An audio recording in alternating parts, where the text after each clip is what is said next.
A sinkhole suddenly appeared in northern Siberia. This 115-foot deep hole popped up after some weird explosion that threw dirt and rocks almost 395 feet away. Since then, 2 more mystery holes have shown up in the area. People first thought it might be connected to digging for fossil fuels, since it's not far from the biggest gas field. But the search team's radar scan suggested it was probably a natural thing. The first research trip wasn't too successful because scientists couldn't get inside and take samples until the hole's sides and the water at the bottom froze. Scientists have been wondering about what caused these holes, and the ideas varied from space rocks hitting the ground to rising temperatures on Earth. One researcher suggested that the eruption had occurred due to the accumulation of pressure. A temperature decrease is often accompanied by alterations in the volume of specific chambers. These chambers contain methane. Such craters are specific to the Arctic region. Few other areas share these particular features. They all have table-like ground ice situated close to the surface, continuous permafrost saturated with methane, and unfrozen ground. Speaking of gases, a geologist suggested that the sinkhole might have been caused by gas hydrates. These gas hydrates are also thought to be responsible for mysterious happenings in the Bermuda Triangle.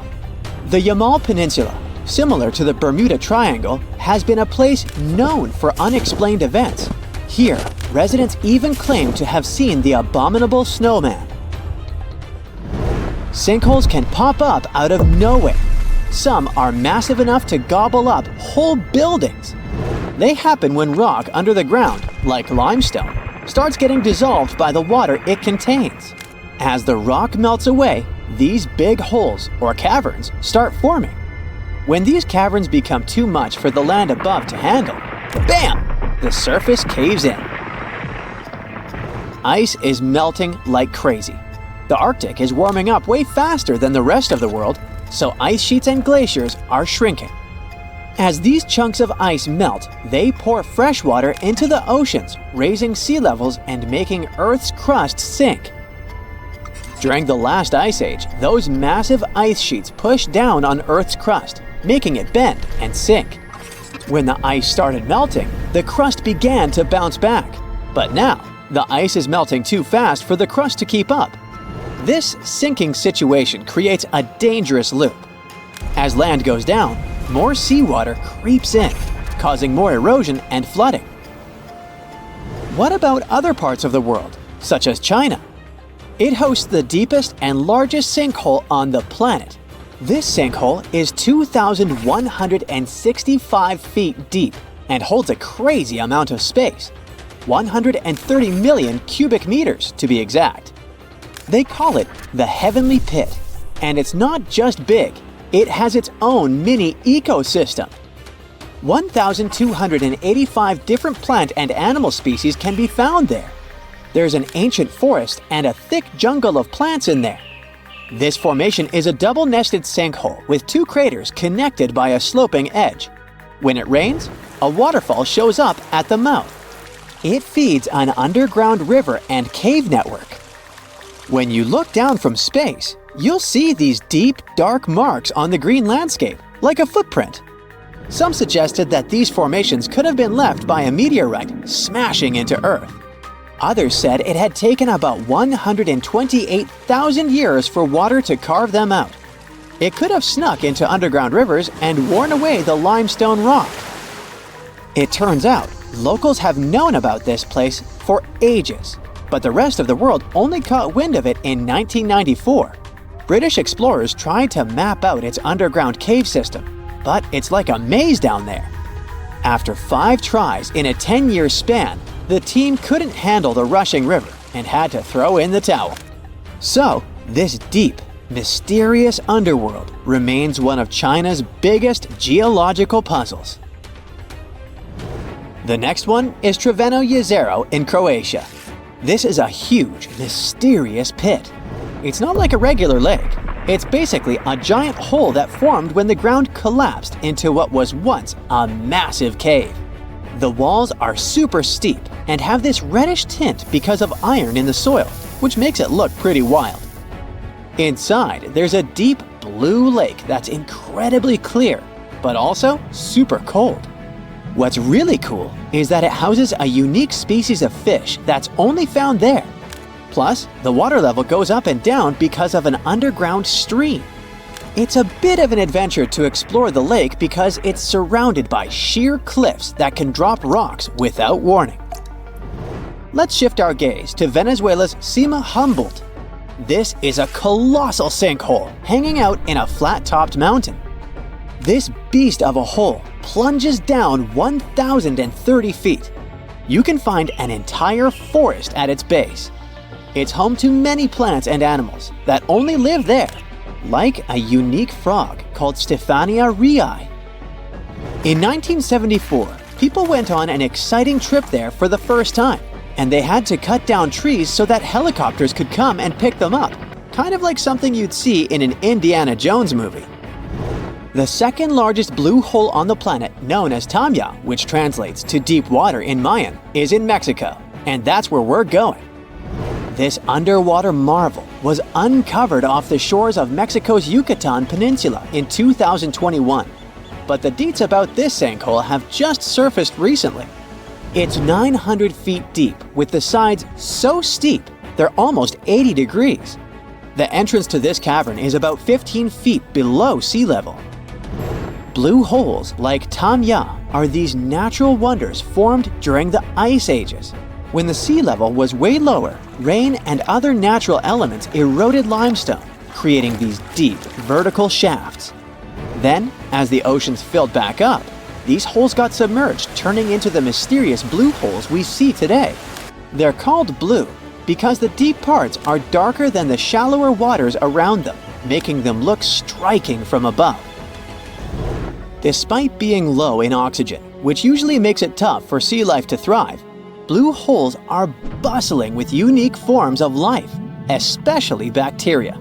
They're also gold mines for scientists because they can preserve ancient fossils in conditions you wouldn't normally find elsewhere.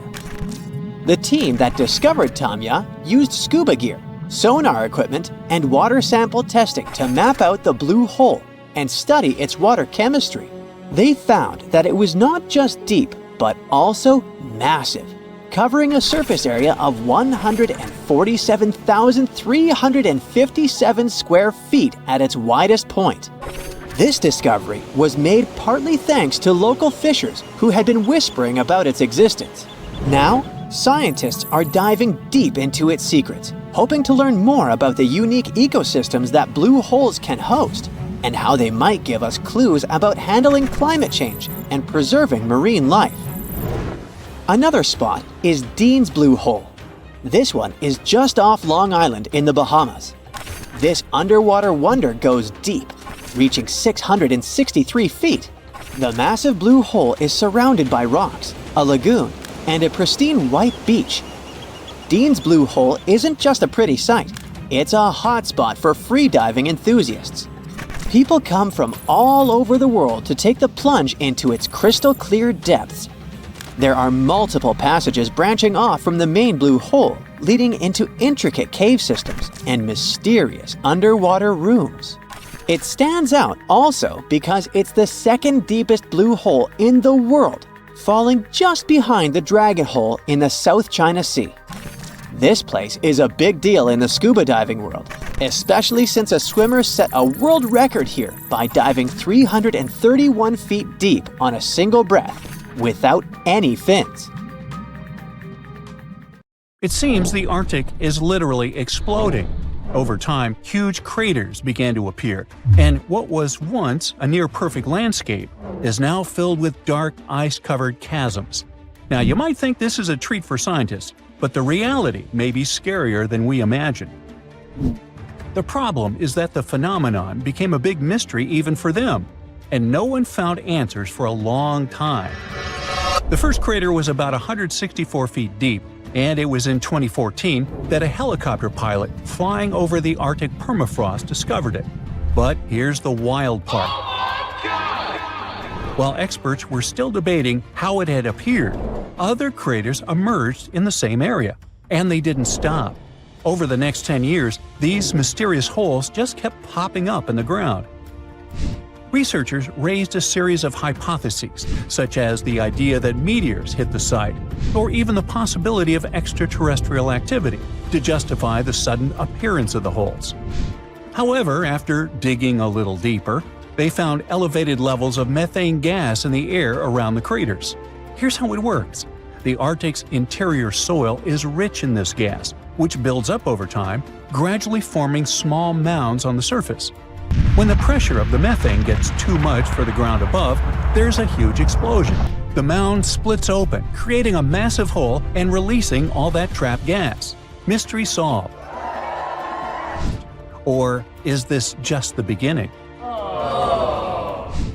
There were still a lot of unanswered questions. At first, they thought the explosions were just chemical reactions. Makes sense, right? But here's the catch. No one ever saw flashes of light or found any signs of burning in the craters. If there was no fire, then something else had to be at play. That meant there had to be a physical force, something powerful enough to blast those giant holes into the ground. But what could it be? It all comes down to the Arctic's unique geology. Picture Earth's layers, the core, mantle, and crust. The Arctic ground has a similar setup: regular soil on top, a thick frozen permafrost layer below, and then there's a solid layer of methane even deeper. And right between the permafrost and the methane, well, that's where the magic happens. There, tiny pockets of super salty, unfrozen water called cryopegs exist. But here's the crux of the matter. As ice in the soil melts, water seeps into these cryopegs, overfilling them. And since they can't handle the extra water, they start to expand. This puts pressure on everything above, creating fractures that creep up to the surface. Eventually, the pressure gets so intense that it cracks the solid methane layer, creating a sudden gas explosion. Hey, I can relate. It's a mixture of chemistry and physics unique to this region. And while it can take decades to happen, once it starts, there's no stopping it. One of the biggest concerns for scientists is figuring out where future explosions might occur. It's hard to estimate. Although this is a phenomenon specific to the region, we can't rule out the possibility of natural events with similar effects occurring in less isolated places, which would be an even bigger problem. But let's not get ahead of ourselves, and for now, let's just focus on the Arctic. The Arctic permafrost is full of surprises. And here's another one that sounds like something straight out of a sci-fi movie. Imagine a massive portal slowly opening in the ground, revealing ancient layers of Earth that haven't seen the light of day for over 650,000 years. Sounds unreal, but well, it does exist. Scientists call it the gateway to the underworld, a giant ever-growing crater in the Arctic known as the Batageka crater. Satellite images first revealed this creepy-looking sinkhole in 1991, but its history dates back even further. In the 1970s, part of a massive frozen slope collapsed, exposing a strange curved cliff above a deep depression. This bizarre shape immediately caught the attention of scientists. And here's where things get even crazier. After much analysis, they discovered that this isn't just any crater. It's the largest mega-slump formation in the world. Its upper rim towers 180 feet high, about as tall as an 18-story building. But the real mind-blower? It's like a natural time machine. As the ice melts, it exposes frozen soil packed with fossils, ancient sediments, and even DNA from creatures that lived tens of thousands of years ago. So we get a glimpse of the animal and plant life that existed in the ancient world, right from the Arctic permafrost. In 2018, scientists made an insane discovery: a 42,000-year-old prehistoric foal, perfectly preserved, just like it had stepped out of a time machine, which gives us an idea of what is still buried there. But here's one thing: finds like this are super rare. Scientists aren't sure they'll ever come across another specimen in such perfect condition. Still, that doesn't mean the search is over. There are plenty of other hidden treasures just waiting to be discovered, clues that could help us unlock the secrets of early Earth. Now, when you think of the Arctic, what's the first thing that comes to mind? It is common to immediately think of ice, but here's a wild fact. it wasn't always frozen. Picture this. Less than 1 million years ago, Greenland, the world's biggest frozen island, was actually covered in plants, flowers, and even tiny insects. Sounds crazy, but scientists have proof. And get this, the discovery came from an ice sample taken in 1993, which then sat forgotten in a lab for 30 years. When experts finally re-examined it, they weren't expecting much. But instead of just measuring isotopes, they found something unbelievable: fossils of ancient plants and insects buried deep inside the ice. Among them, moss, willow fragments, and even a perfectly preserved Arctic poppy. And here's why that's a game changer. That flower only grows in soil, not on ice. So, at some point in history, the center of Greenland's ice sheet completely melted, making way for a full-blown ecosystem. This means that not only the edge of the region was once fertile soil, but the entire place. And here's where things get a little concerning. Ever heard the saying, "Looking to the past is looking into the future"? Well, if Greenland lost its ice before, that means it could happen again. And if it does, we're talking drastic changes, like rising sea levels that could flood entire cities, and even the release of ancient viruses and bacteria that have been frozen for thousands of years. So let's hope that this new melting doesn't happen quickly. And just when you think that Greenland's ice couldn't get any more mysterious, scientists have found a giant virus buried deep within it. It all started in 2019, when they were collecting samples of dark ice and reddish snow, trying to figure out why some parts of the ice weren't as white as they should have been. What they didn't expect was to stumble upon a giant virus hiding inside. Yep, this isn't your everyday little virus. We're talking about something much bigger than normal. This one is about 100 to 200 times larger than a typical virus and has a pretty weird behavior. Instead of attacking animals or humans, it goes after algae. Sounds bad, right? But we have a twist. It might actually help nature. By infecting algae, the virus darkens the ice, which makes it reflect less light, and that could slow down melting, acting like a natural sun shield for the Arctic. This was the first time giant viruses were ever found in Greenland's ice and snow. Scientists now want to find out what else it's hiding. Does it belong to a specific family? What else does it do for algae? Although there are clues, the hope is that these mysteries will be solved as soon as possible, and we will all know how it acts and how it can impact the Arctic. Well, one thing's for sure, every new discovery like this teaches us more about our planet. And who knows, the next breakthrough could change the way we understand the frozen world, and maybe even our own future. You're on a yacht in the south of France and get lost at sea. Your phone has no signal, and the GPS stops working. There's no way you could swim to safety. Your chances of surviving are pretty much zero. Today's story is kinda like that, but swap the sunny vibes for the Côte d'Azur for the freezing winds of Antarctica. And instead of calm blue waters, picture a sea packed with towering ice as far as you can see. Oh, and forget about phones or GPS. Those didn't even exist back then. So yeah, getting through something like that is basically impossible.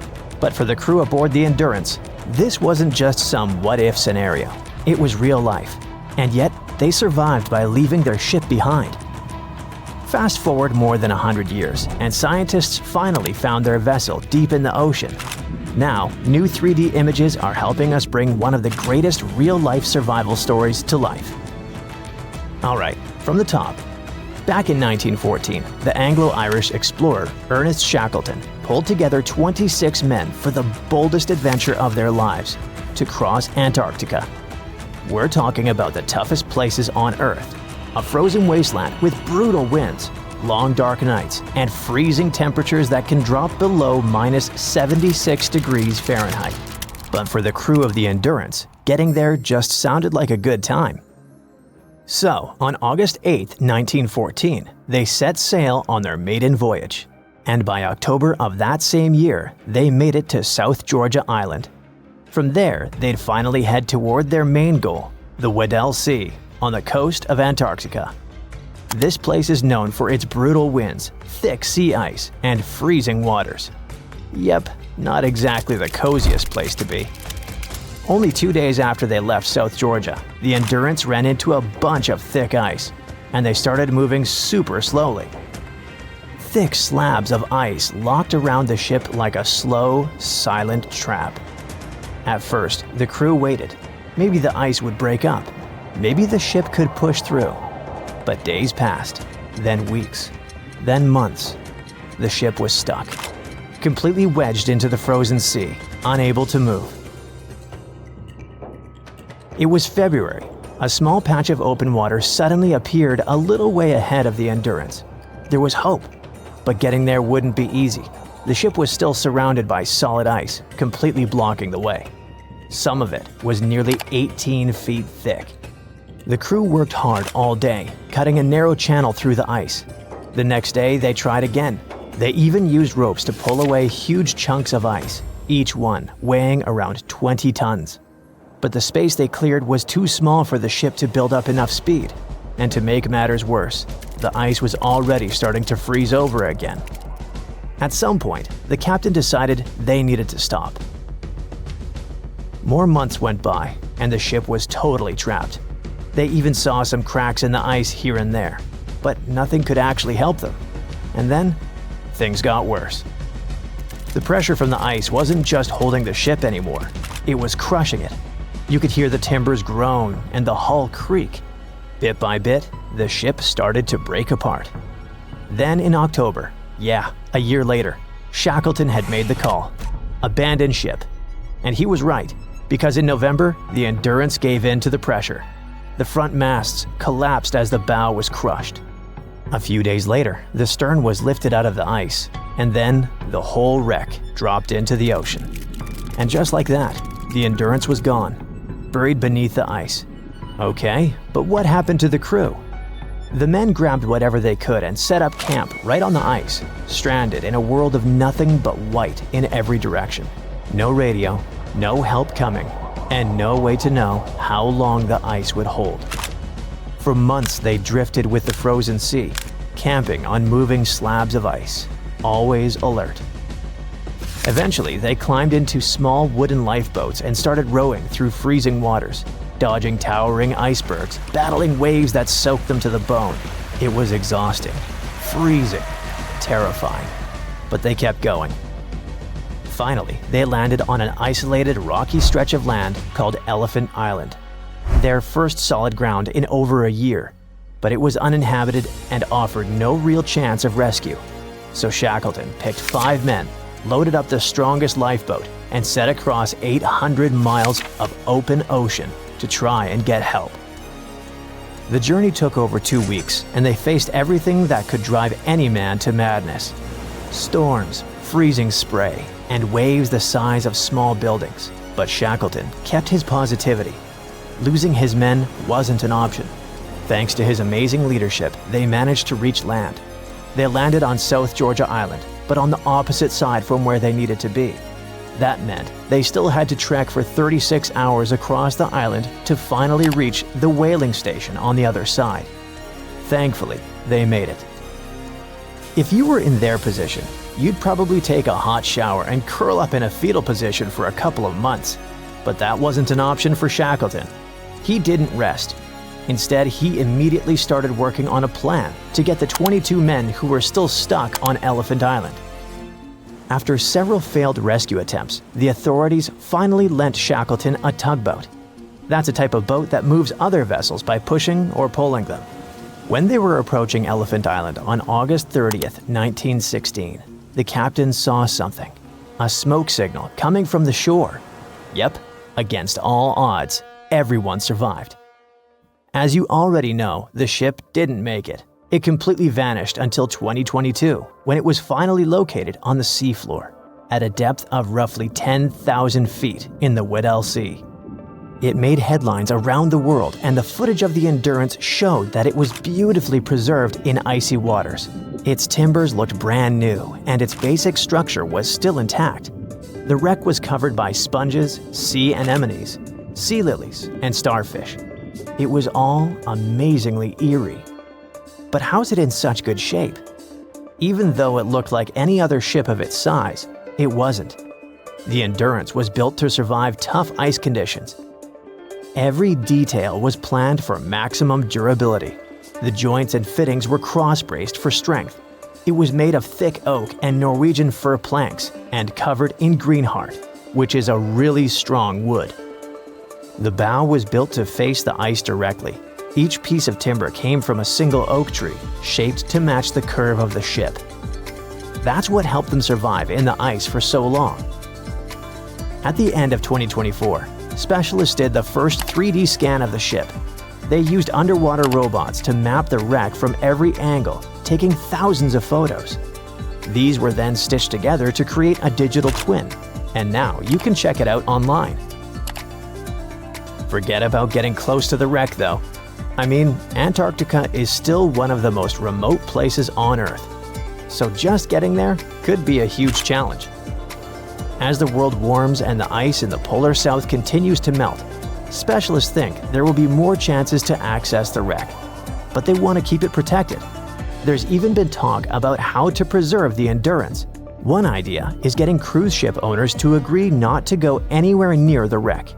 So yeah, it's probably safe to say that people in general will probably never get to visit it up close. At least, not in the near future. Scientists just discovered a lake in Antarctica that flips everything we thought we knew about life on Earth. They drilled through thick ice and found liquid water where everything should be frozen solid. And inside this water, there is life. I mean actual living organisms thriving in the dark, untouched for ages. The story starts with an expedition that added a new, super important spot to the Antarctica map. Between November 2019 and January 2020, researchers trekking across the frozen desolation reached an area called Enigma Lake. They thought they were walking over a huge slab of solid ice, but their gear showed something different. So they used a powerful drill to get through the ice, peered beneath layer after layer, and detected at least 40 feet of liquid water trapped under the surface. They came looking for a rock, but found a hidden world under ice in this Antarctica lake, where they would least expect it. The scientists were shocked and didn't stop at this discovery. They wanted to know where all this water came from, because in this part of Antarctica, the climate is ruthless. Extreme temperature, low precipitation, punishing winds, and solar evaporation aren't exactly perfect conditions for a lake. Any fresh water was supposed to have dried up long ago. So there had to be a source for refills for a subglacial lake in Antarctica like this one. The researchers looked at the chemical composition of the salts and dissolved materials in the water. They noticed some patterns that pointed to a source. It looked like the nearby glacier was feeding the lake via some underground pathway nobody expected to exist. So there it is, an amazing Antarctica discovery hidden beneath ice, fed not from rain or surface melting, but from an underground flow that circles the Earth in silence. And because of that, when the team drilled deeper, they didn't just find water, they found a secret ecosystem. Life, where they thought there couldn't be any. Now by life here, I don't mean the kind that waves at us, I mean tiny creatures. Tiny structures, microbial communities that evolved in isolation, shielded by the ice, and pretty restricted to their hidden home. They cover the lake bed in microbial mats, not just blobs of algae, but complex, carpet-like mats of microorganisms. Some mats look like thin, spiky coverings, others like thick, crumpled carpets, or even tree-like structures up to 15 inches tall. And these formations, looking straight out of a sci-fi movie about life on distant planets, aren't random specks of DNA floating in water. They are thriving, building structures, layering, changing over time. So the lake bed is kinda like a forest floor, only it's dark, cold, and covered by ice. If life can flourish under 45 feet of ice in near darkness, maybe our ideas of where it can exist need updating. And we don't know what happens when we disturb this hidden lake ecosystem. What if we inject humans, machinery, or even our breath into the mix? These microbes have lived isolated for who knows how many millennia, maybe even millions of years, without any exposure to the world above. If humans mess with them, these organisms could be at serious risk when they meet microbes they had never met before. the lake could get contaminated and its ecosystem could change for good. As we step into this new territory, we must be extra cautious. After all, the entire Antarctica is like a book of secrets of evolution, adaptation, and survival that we must read carefully. This continent keeps surprising us. Animals that were never seen before turn up in its remote corners, from bizarre sea creatures to ice-loving insects you didn't know existed. For example, the ice-loving sea anemone scientists spotted hanging upside down from the underside of the Ross ice shelf. It looks like a delicate flower glued to the ceiling, waving its tentacles into water as cold as a bad breakup. Researchers steered a robot under the ice and found a brand new species. Then there's the celebrity newcomer with serious red carpet energy, the Antarctic strawberry feather star. This floating pom-pom can have up to 20 arms. It got its nickname because the body looks, you guessed it, strawberry-ish. And oh, I guess Antarctica is the last place where you'd expect to see a fish nursery, but it has the largest known one in the whole world. Researchers were there towing their cameras along the Weddell Sea seabed to map it when they spotted thousands, then millions of identical bowls in the sediment. The nests covered 93 square miles of seafloor, and there were a total of 60 million of them, one every 10 inches. All the nests belong to icefish. These creatures are white-blooded, meaning they don't have hemoglobin, the stuff that makes blood red, and somehow they still manage to survive in water cold enough to shatter your soul. Every nest had a parent fish sitting guard over about 1,700 eggs. Turns out, Weddell seals feast on icefish, so this massive breeding ground isn't just a nursery, it's also a buffet for the neighborhood predators. And speaking of buffets, the icefish themselves feed from a warm upwelling that pulls up nutrients and microscopic zooplankton. It's all pretty cool that the icefish colony has a hard edge, a literal line in the sand. The edge of that border matches perfectly with the outer rim of the warm upwelling, which looks like a carefully crafted evolutionary trick. Another Antarctica discovery that shocked scientists wasn't a cool-looking fish or a dinosaur bone, but something probably even more important for science: bubbles. Tiny ancient bubbles trapped inside what might be the oldest ice ever brought up to daylight, nearly 1.2 million years old. Before this discovery, researchers had recorded climate history going back 800,000 years, but they wanted more. They spent years searching for the perfect spot where ice could tell the story straight through. Some Antarctic regions hold ice even older, maybe 3 or 4 million years. But it's patchy, and they needed a continuous record. When they finally drilled into the right spot, they found crystal clear ice cores with bubbles that trapped the atmosphere of Earth as it was hundreds of thousands of years ago. When scientists analyze the air inside, they're not just studying gases. They can tell what our distant ancestors inhaled, what the planet exhaled, and how the rhythm of life and climate played out long before us. The period around 900,000 years ago, the same time sealed inside this ice, may have been one of humanity's closest calls. According to genetic studies, the human population shrank to about 1,300 individuals on the entire planet. Nobody knows what exactly led to this, but it could have been the climate. So these ancient bubbles might hold the clues we need to understand how our ancestors survived one of the toughest chapters in Earth's story. And maybe how we can survive the next. Because the planet keeps repeating itself in new and uncomfortable ways, and Antarctica has lessons to teach us. One lesson we might learn the hard way has to do with what's under its ice. Scientists recently found that there's something brewing beneath Antarctica that's anything but chill. There might be volcanoes there, quietly waiting for their moment. Yeah, you heard it correctly. Volcanoes, the hot, fiery kind sitting under miles of ice. The team used computer simulations and found that when parts of the ice melt, the pressure holding those volcanoes down eases up. And boom! They could start melting even more ice from below. It's like a self-feeding loop of chaos. The ice melts, volcano wakes up, then more ice melts. Even if humans stopped affecting the climate conditions on the planet tomorrow, that chain reaction could keep going, because it's not just about the air. It's about the fire hiding underneath. The scariest part is that this kind of melt could raise sea levels way more than we thought. And since Antarctica has over 70% of all the freshwater reserves on Earth, you can imagine the drama level it could lead to. So you see now that Antarctica map is like a real-life board game for humans, and we must be careful studying and playing it. Giant vase-like sponges, otherworldly jellyfish, segmented worms covered with bristles, and large octopuses are the newest Antarctica discovery. Scientists found them after a giant iceberg had broken away, and it turned out to be a treasury of ancient life under ice.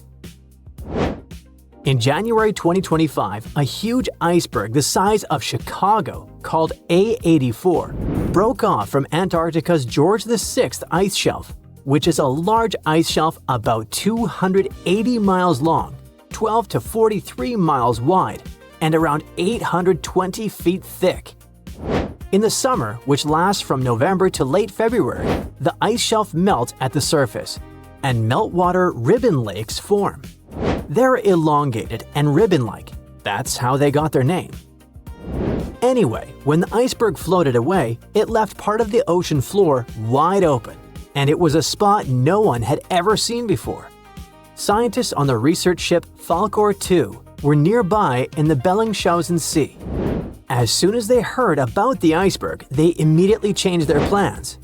They understood that it was a super rare chance to check out something unknown and amazing, like lifting a rock in the forest to see what's hiding underneath. The researchers used an underwater robot named Sebastian and explored the deep sea for 8 days. They went as deep as over 4,200 feet. Down there, they found a hidden ecosystem. There were big corals and sponges literally packed with sea animals. A whole world under the ice. The researchers thought they'd find some life down there, but they didn't expect to see so much. And this underwater ancient life wasn't just surviving, it had been thriving in that harsh, icy place for a really long time. Anemones that looked like fluffy little trees, sea spiders, ice fish, octopuses. The research was live streamed to scientists from all over the world, and those live streams are actually in open access. The coolest thing was that some discovered creatures seemed to be new species. Yes, there are probably new species in Antarctica in 2025, and some might only live in this region. That's because Antarctica isn't just really far away. It's been cut off from the rest of the world for millions of years. The Antarctic circumpolar current surrounds it, like a big water moat surrounding a castle. But even if it turns out that those species are not new, the scientists have still found snails, worms with bristles, crustaceans, like tiny crabs and shrimp, and a species of the phantom jellyfish. Those are super rare and look otherworldly. Their official name is too complicated, so let's just call them the giant phantom jelly. This jellyfish is huge. Its bell, the round umbrella part on top, can be more than 3 feet wide. It has 4 long arms that trail behind it. Each one as long as 33 feet, about as long as a school bus. Scientists first caught one way back in 1899, but it took them 60 years to realize it was a totally new kind of jellyfish. The phantom jellyfish has a see-through purplish body that looks kind of ghostly. Instead of normal jellyfish tentacles, it has these ribbon-like arms that help it catch food and pull it into its mouth right in the middle. Even though jellyfish don't have brains like we do, researchers watching the giant phantom jelly noticed something surprising. The otherworldly creature seemed to move its arms very carefully and with control, especially when swimming through tight spaces on the seafloor. It looked like it was being very cautious and deliberate. Ugh, creepy. Another sentient being? Jellyfish have a simple nerve net instead of a brain, which helps them sense the world around them. But the way this phantom jelly moved made scientists think it might be smarter or more coordinated than other jellyfish. Studying it can help scientists learn how animals without brains still manage to explore and survive in tricky places underwater. Another cool find was little worms called bristleworms. Scientists call them polychaetes. But let's stick with bristleworms because it kinda sounds fun. Lots of different kinds of them live in super cold, deep parts of the ocean. Bristleworms have bodies made of many segments, and they have tiny little bristles all along their sides. These bristles help them move around, feel what's near them, and even protect themselves from danger. One cool example is the Antarctic scaleworm. It's a type of bristleworm that lives in really cold, deep waters and has shiny, golden bristles that make it look pretty fancy. During Antarctic deep-sea exploration, the team also found giant sponges shaped like vases. Usually, sponges grow very slowly. So to get that huge, they must have been growing there for a really long time, maybe even hundreds of years. Their size shows that the deep-sea animals living around them didn't just move in recently.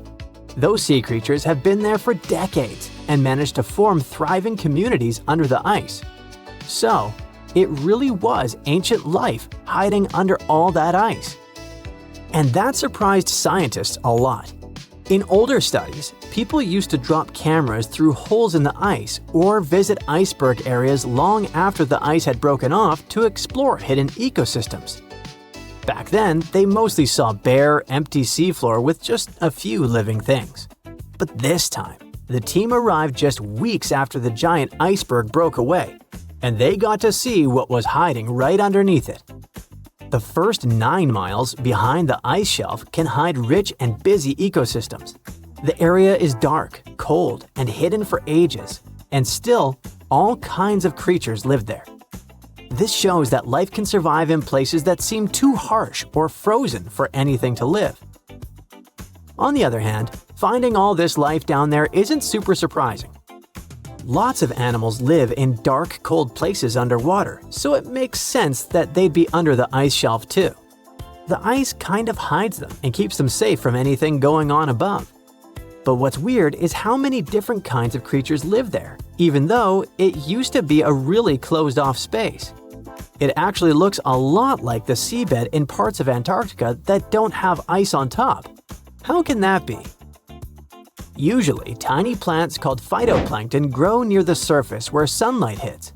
Little shrimp-like animals called krill eat those plants at night.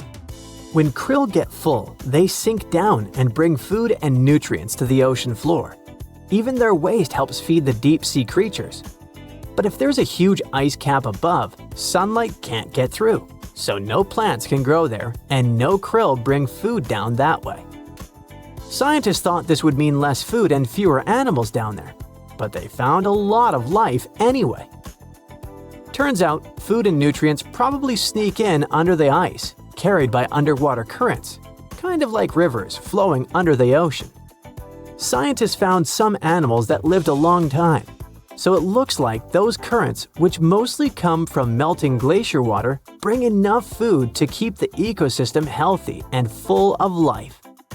No one really knows what's going to happen to all that deep-sea life now that the iceberg has floated away. Those creatures have lived under the thick ice for who knows how long, in super stable, pitch-black conditions. Obviously, they're not exactly fans of change, so losing that icy roof might totally mess with their whole setup. One of the scientists mentioned that the ice shelf the iceberg came from has been creeping backward, like 25 miles over the last 50 years. That's a part of a bigger pattern. Antarctica's ice is melting faster and faster, which pushes sea levels up around the world. That's why this Antarctica discovery matters. The team's trying to figure out not just what's happening now, but how this hidden ecosystem fits into the bigger picture. If we can understand how this place is changing over decades or even centuries, maybe we can predict what's coming next. And it's pretty amazing that breaking ice can tell us so much, right? A vast expanse of white snow, freezing winds, lifeless landscapes, and weird, eerie signals seemingly coming from within Earth. These radio pulses occur in Antarctica, and no one can figure out what they are and where they're coming from. You see, scientists are running an experiment called ANITA, short for Antarctica Impulsive Transient Antenna. Basically, it's a bunch of detectors strapped to giant balloons and floating way up above the South Pole. Their job is to detect extremely high-energy neutrinos. How do they spot them? Right at the moment when neutrinos come into contact with ice and produce an intense, short burst of radio waves. Now, neutrinos are these tiny, almost massless particles that don't have an electric charge. They're everywhere, and billions of them are flying through you every second, even while you're watching this video. Neutrinos come from all over the place, from the sun, exploding stars, deep space, even from under your feet. The sun pumps them out non-stop as it fuses hydrogen into helium. Stars that are going off blast out huge bursts of neutrinos during supernova explosions. When high-energy cosmic rays hit our atmosphere, they make new neutrinos that rain down on us too. And some even come from radioactive stuff decaying inside Earth. The oldest neutrinos have been flying through the universe since the Big Bang, but they're practically invisible because they almost never react with anything. That's why scientists use unbelievable experiments like ANITA to try and catch even a few of them. But let's get back to that fateful day when everything changed.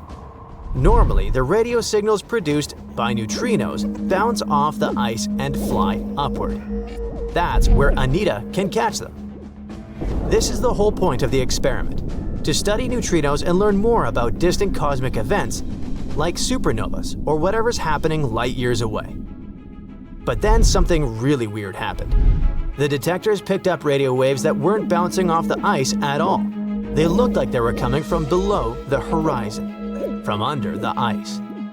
Now, this shouldn't even be possible. According to everything we know about physics, signals can't just travel upward through solid rock and ice. One of the researchers, Stephanie Wiesel from Penn State, also said that those radio waves were coming in at super steep angles, like 30 degrees below the surface. The only way that could happen is if the signal had passed through thousands of miles of solid rock before hitting the detector. But if that were true, the rock would have completely absorbed it. So something just didn't add up. The team ran all the numbers and still got no clear answer. But for them, it was an interesting problem, since they didn't actually know what those anomalies were. What they did know was that they were probably not neutrinos. That's because if the team does detect a neutrino, that means it's traveled an insane distance without bumping into anything, possibly all the way from the edge of the observable universe. So, whatever ANITA has picked up, it's not behaving like anything scientists have seen before. It might mean there's some totally new type of particle out there, or maybe something else is going on that we just don't understand yet. They publish the findings in physical review letters, but the mystery remains unsolved. No one really knows what's going on under that Antarctic ice, just that something out there isn't playing by the rules. Now, if scientists actually manage to detect and trace where those crazy fast particles come from, they can learn tons of stuff about the universe. Way more than even the biggest, most expensive telescopes allow us to see. You see, neutrinos basically zip through space almost at the speed of light, barely bumping into anything. It means they can carry untouched data about events that happened millions or even billions of light years away. That's why Wiesel and a bunch of other researchers around the world have been building these insanely sensitive detectors to catch neutrino signals. Even the tiniest ones are super important, because in this field, one tiny blip of data can hold a treasure chest of information. So, researchers have been designing setups in both Antarctica and South America to catch these rare particles. ANITA is one of those detectors, and Antarctica's the perfect spot for it. There's hardly any radio noise, there are no cities, no traffic, and no random interference. The setup is actually pretty cool.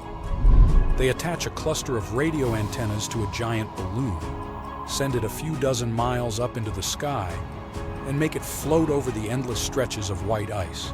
From up there, it points downward, listening for faint radio signals coming from deep inside the ice. When one of those super rare neutrinos, specifically a tau neutrino, hits the ice, it creates another particle called a tau lepton. That lepton then shoots out of the ice and starts breaking down, losing energy and turning into smaller bits. That decay process gives off what's called an air shower, kind of like a spray of invisible sparks flying through the air. If we could actually see those air showers with our eyes, they'd look like someone waving a sparkler through the dark, bright streaks trailing behind as it moves. Studying the direction and pattern of these signals, the ones from the ice showers, and the ones in the air showers, scientists can figure out where the original particle came from. Usually it's super precise, kind of like bouncing a ball off the ground. You can predict where it'll go. But these weird new signals don't bounce the way they're supposed to. The angles are all wrong way steeper than anything the models can explain. So the team dug deeper. First, they looked at all the data from Anita's multiple balloon flights. Then they compared it against tons of computer simulations of cosmic rays and neutrinos and filtered out all the usual background noise. They even cross-checked their results with other experiments like the ice cube detector, which is also located in Antarctica, and the Pierre Auger Observatory in Argentina. They wanted to see if anyone else had picked up similar upward-going air showers. And guess what? Things got even weirder. They found nothing. No other detectors had picked up anything that could explain what Anita had seen. That's why the researchers ended up calling the whole situation anomalous. It basically means, yeah, we have no idea what this is, but it sure isn't behaving like a neutrino. Whistle explained that the signals just didn't fit into the usual picture of how particles were supposed to act. Some people have floated ideas, like maybe it's some new kind of physics, or a hint of dark matter. Dark matter is basically that invisible stuff that keeps the universe from falling apart. It's everywhere. We just can't see it. Scientists have been trying to figure out what it actually is for almost a century, and it's still one of the biggest mysteries out there. Everything we can see, like stars, planets, people, dogs, makes up only about 5% of the universe, and dark matter makes up around 27%. The rest is something even stranger called dark energy.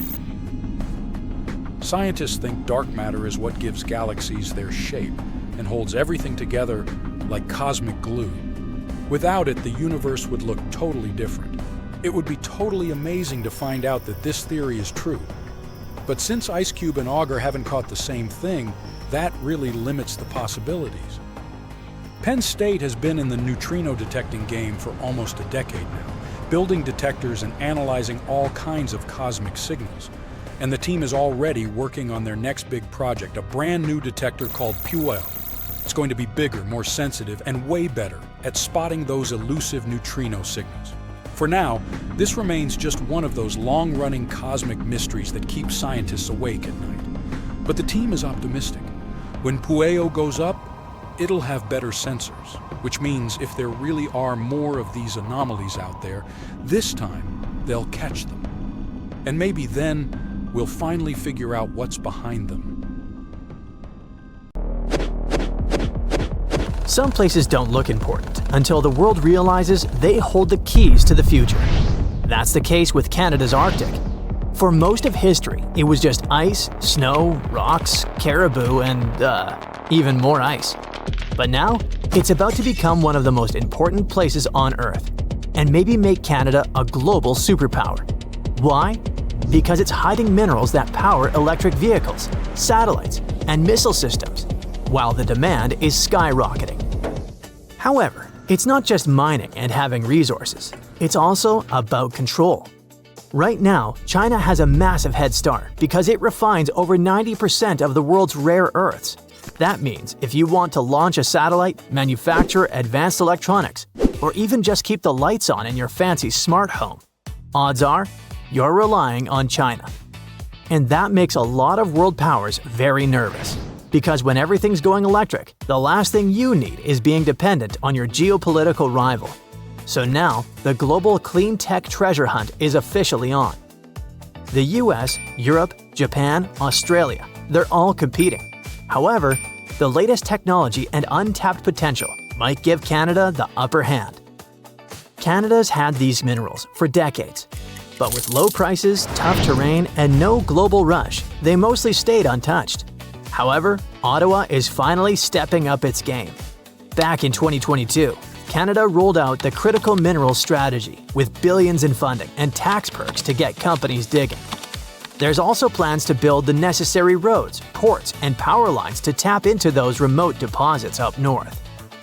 Canada already produces more than 60 minerals and metals, but 31 of them are now considered critical. 6 of those are having VIP treatment: lithium, graphite, nickel, cobalt, copper, and rare earth elements. But digging it up is just step 1. The real plan? Keep it local. Melt that frozen treasure into shiny new batteries right at home. That means not just mines, but also refineries, processing centers, and high-tech factories popping up where there used to be nothing but snowdrifts and silence. While others are talking, Canada's busy paving roads and stringing power lines. Slowly but surely, they're turning snowfields into a high-tech playground. Getting to all that buried treasure used to be nearly impossible. After all, we're talking about land so remote that roads literally stop hundreds of miles too early. The ground is frozen solid for most of the year. And even if you found something valuable, just getting out was a logistical nightmare. So what changed? Canada has an ace up its sleeve. Don't know about you, but I use it mainly for making memes and music. But geologists? They're scanning the Arctic like it's Minecraft with X-ray vision. Instead of drilling blind, they're using decades-old core samples, plugging them into AI and getting shockingly accurate predictions about what's underground. It's like upgrading from a pirate's treasure map to a GPS that actually says, "Dig here." Companies like Geologic AI and Cobalt Metals are already doing this, pouring data into AI and getting X marks the spot hits for nickel, cobalt, and rare earths. In the Northwest Territories, Canada is running a pilot lab that uses AI and digital scanning to reanalyze decades-old rock samples. The goal is to spot hidden mineral deposits that old methods might have missed without digging a single new hole. All that sounds great, but maybe I made it sound simpler than it is. Digging up the Arctic is a logistical nightmare. For starters, this isn't just a remote patch of land. The Canadian Arctic is huge. Almost half the country, stretching over Yukon, the Northwest Territories, and Nunavut. We're talking about a region larger than India, with fewer people than a small city. Most of it is permafrost, wilderness, or ice-covered islands scattered across the Arctic archipelago.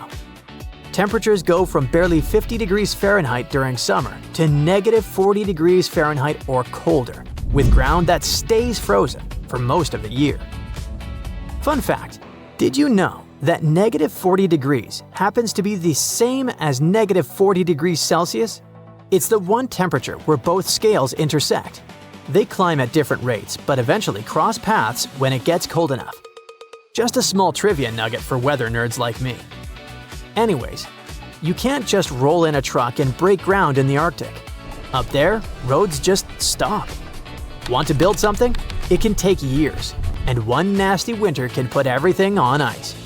And if you want to continue up north, you need more of everything. More food, more fuel, more machines, which means even more money. Speaking of money, another chilling fact is how much this all costs. Mining in the far north is way more expensive than doing it in, say, Australia or Chile.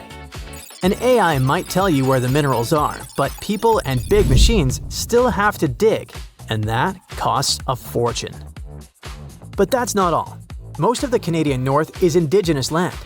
First Nations, Inuit, and Métis communities have lived there for thousands of years, and mineral hotspots often sit right on their ancestral grounds. So when Canada talks about unlocking the Arctic, it's not just a question of roads and robots. It's a question of partnership and collaboration. And that's not optional.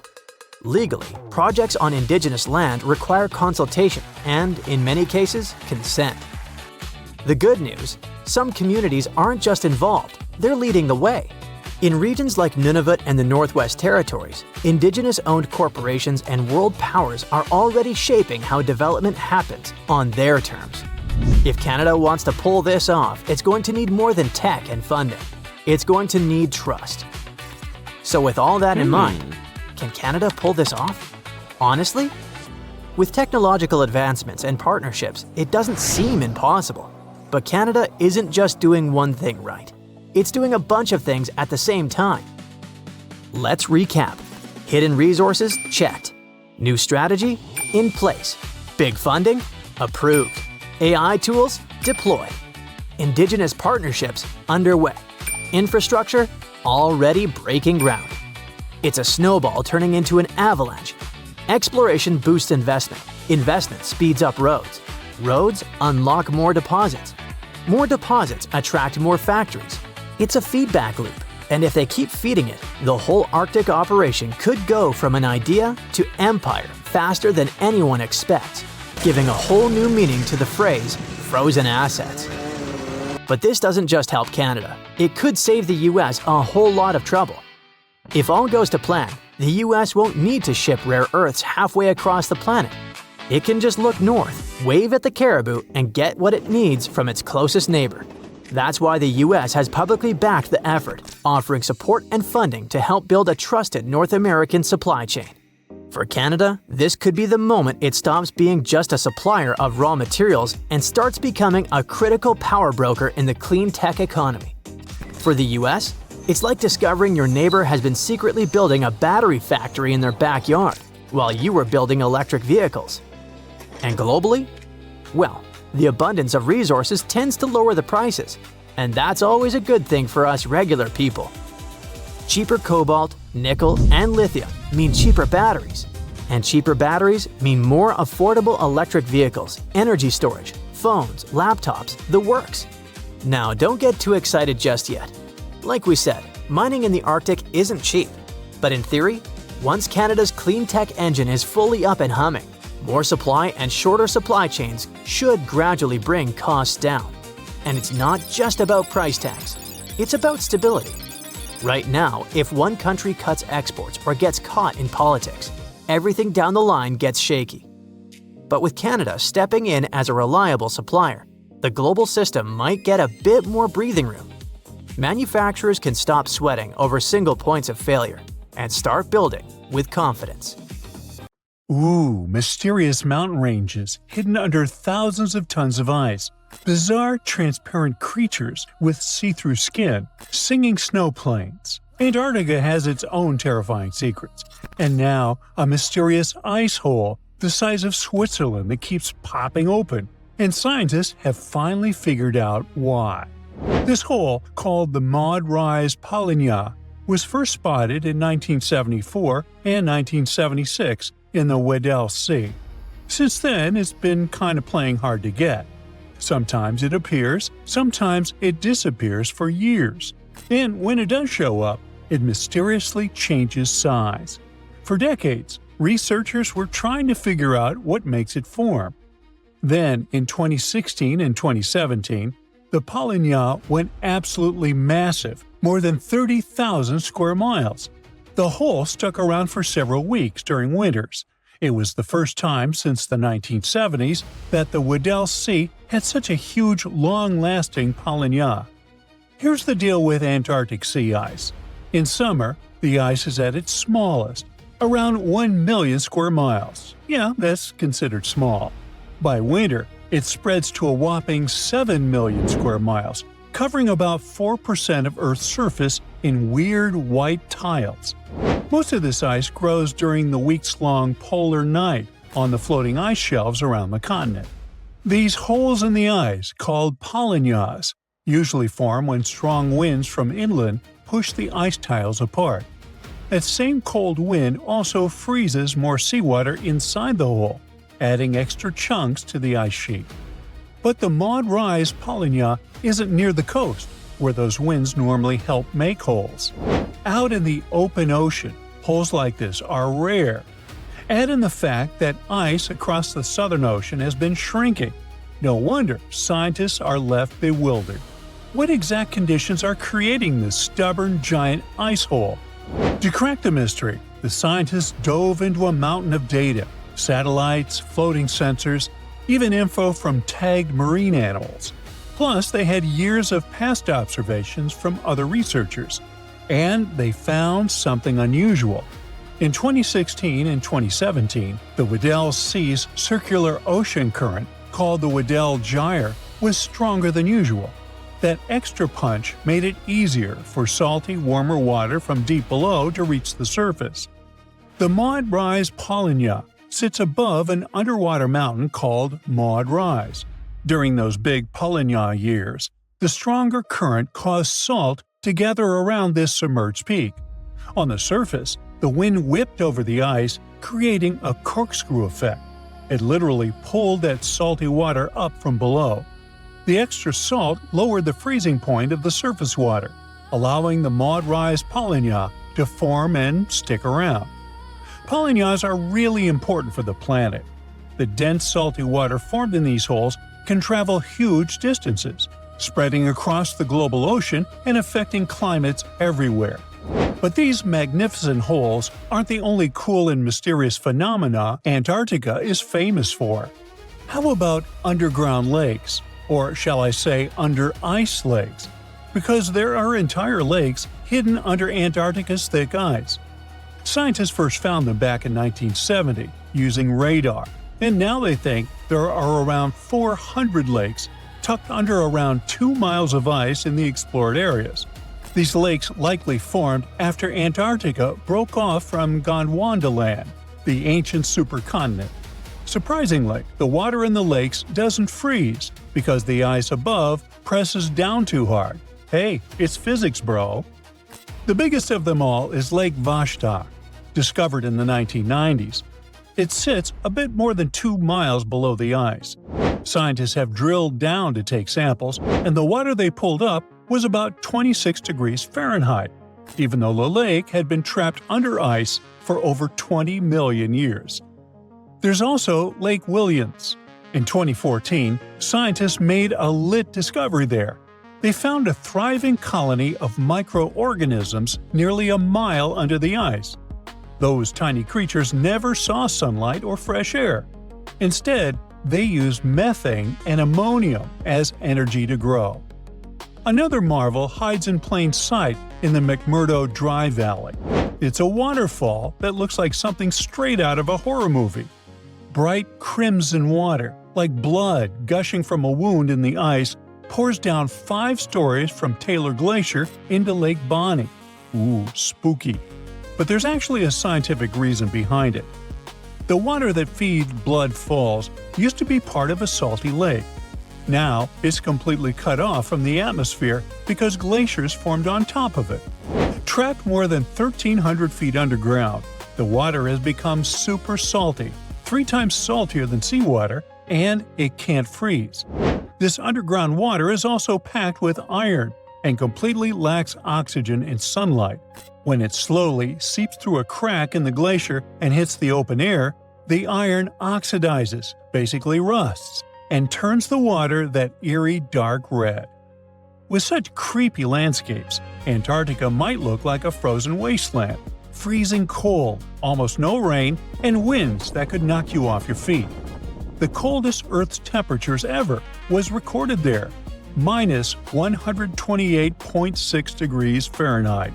And still, Antarctica is actually home to some seriously bizarre wildlife. For the longest time, scientists thought nothing could survive under all that ice. Turns out, they were very wrong. There are all sorts of creatures that have adapted to the brutal environment. Tiny microbes, crustaceans, colossal squid, and spiders so big their legs could cover a dinner plate. Giant worms with shiny golden bristles and huge sharp-toothed jaws also lurk under the ice. And then there's the ice fish, a completely see-through fish with huge eyes and organs you can literally see through its skin. These fish have built-in antifreeze proteins to survive the freezing waters, and they can't live anywhere warmer.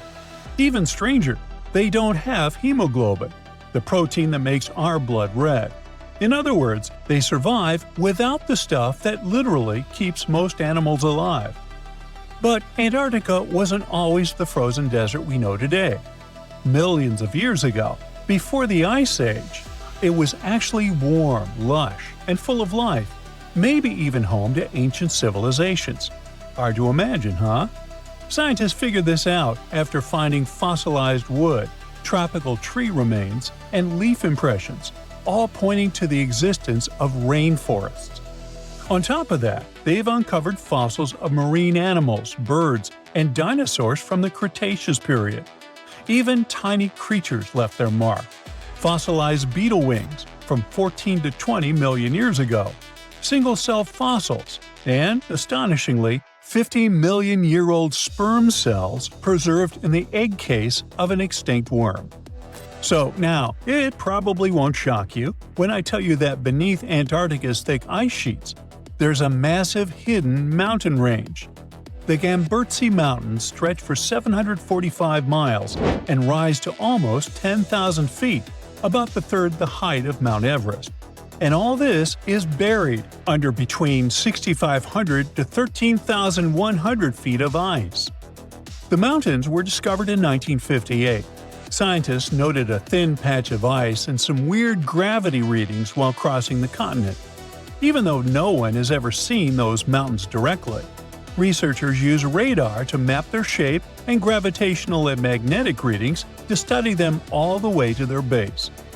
Perhaps the craziest part is that the Gamburtsis are around 1 billion years old.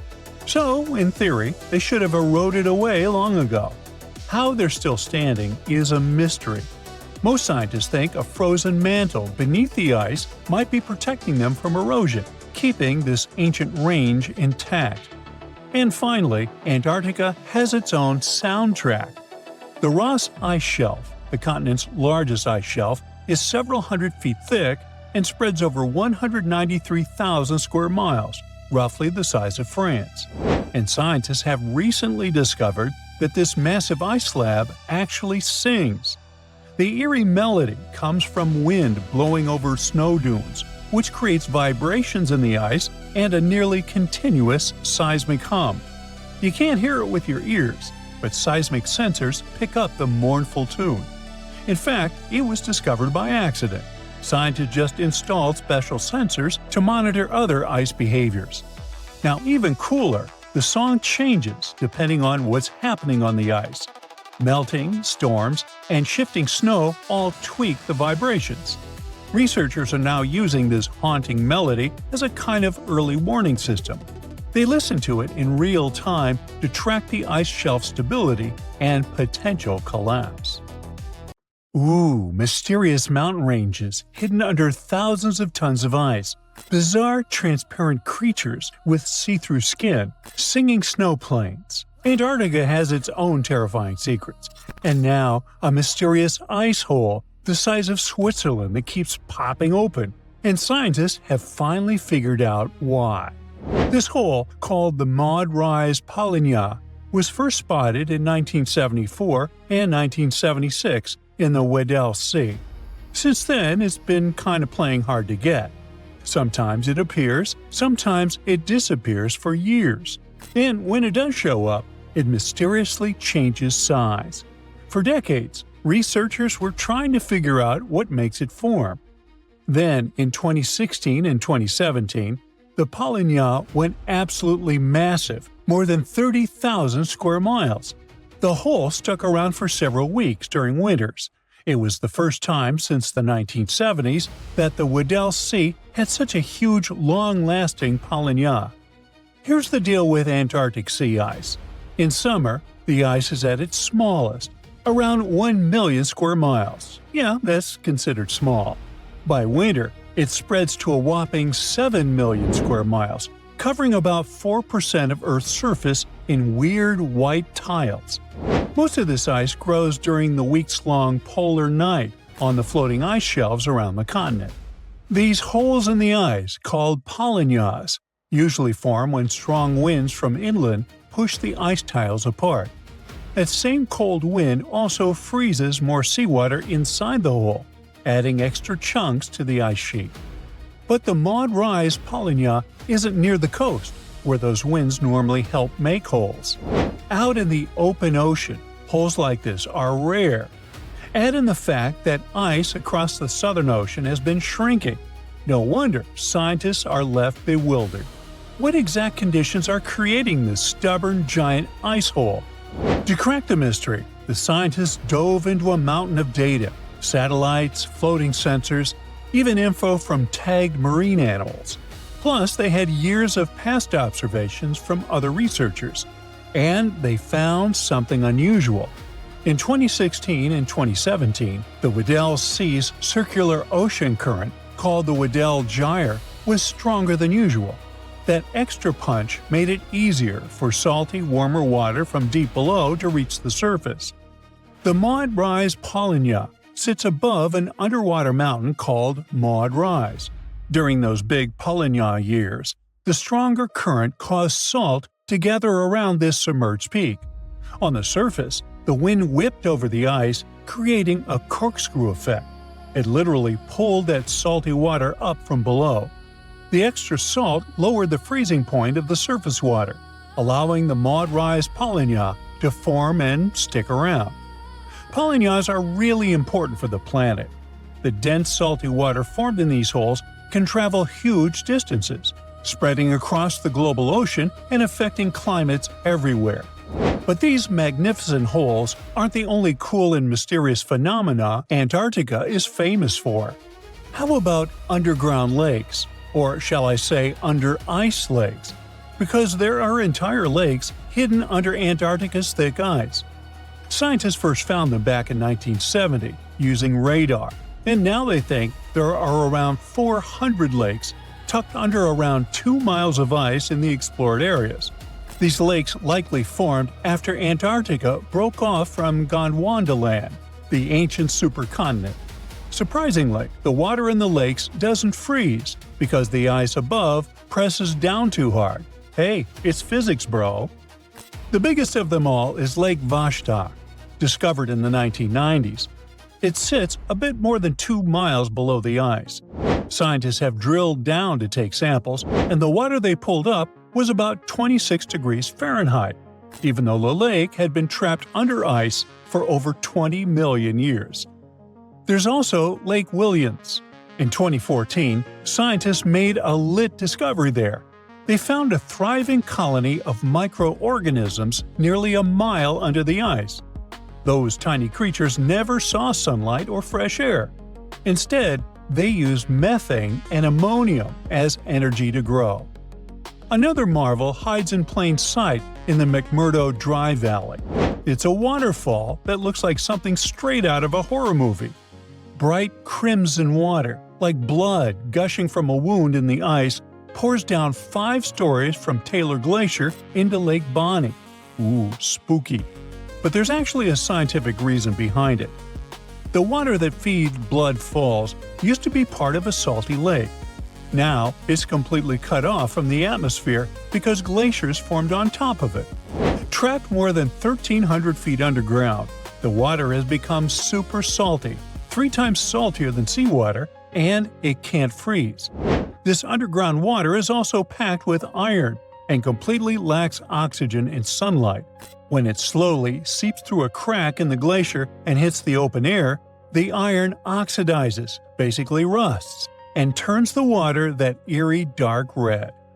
With such creepy landscapes, Antarctica might look like a frozen wasteland, freezing cold, almost no rain, and winds that could knock you off your feet. The coldest Earth's temperatures ever was recorded there, minus 128.6 degrees Fahrenheit. And still, Antarctica is actually home to some seriously bizarre wildlife. For the longest time, scientists thought nothing could survive under all that ice. Turns out, they were very wrong.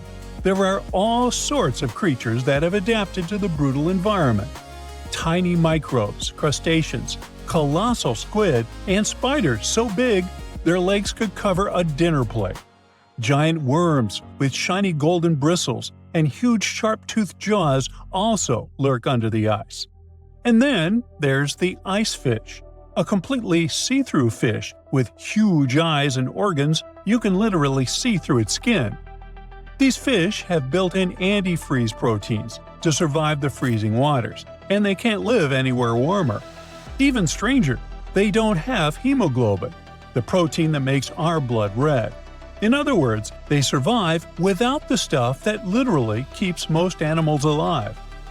But Antarctica wasn't always the frozen desert we know today.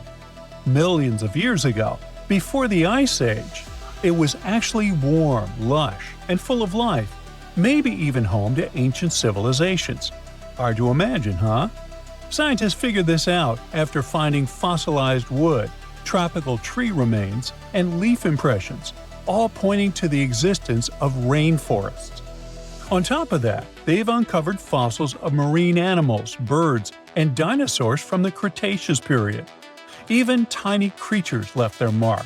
Fossilized beetle wings from 14 to 20 million years ago, single-cell fossils, and, astonishingly, 50-million-year-old sperm cells preserved in the egg case of an extinct worm. So now, it probably won't shock you when I tell you that beneath Antarctica's thick ice sheets, there's a massive hidden mountain range. The Gamburtsi Mountains stretch for 745 miles and rise to almost 10,000 feet, about the third the height of Mount Everest. And all this is buried under between 6,500 to 13,100 feet of ice. The mountains were discovered in 1958. Scientists noted a thin patch of ice and some weird gravity readings while crossing the continent. Even though no one has ever seen those mountains directly, researchers use radar to map their shape and gravitational and magnetic readings to study them all the way to their base.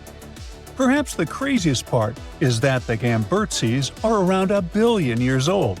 So, in theory, they should have eroded away long ago. How they're still standing is a mystery. Most scientists think a frozen mantle beneath the ice might be protecting them from erosion, keeping this ancient range intact. And finally, Antarctica has its own soundtrack. The Ross Ice Shelf, the continent's largest ice shelf, is several hundred feet thick and spreads over 193,000 square miles, roughly the size of France. And scientists have recently discovered that this massive ice slab actually sings. The eerie melody comes from wind blowing over snow dunes, which creates vibrations in the ice and a nearly continuous seismic hum. You can't hear it with your ears, but seismic sensors pick up the mournful tune. In fact, it was discovered by accident. Scientists just installed special sensors to monitor other ice behaviors. Now, even cooler, the song changes depending on what's happening on the ice. Melting, storms, and shifting snow all tweak the vibrations. Researchers are now using this haunting melody as a kind of early warning system. They listen to it in real time to track the ice shelf stability and potential collapse.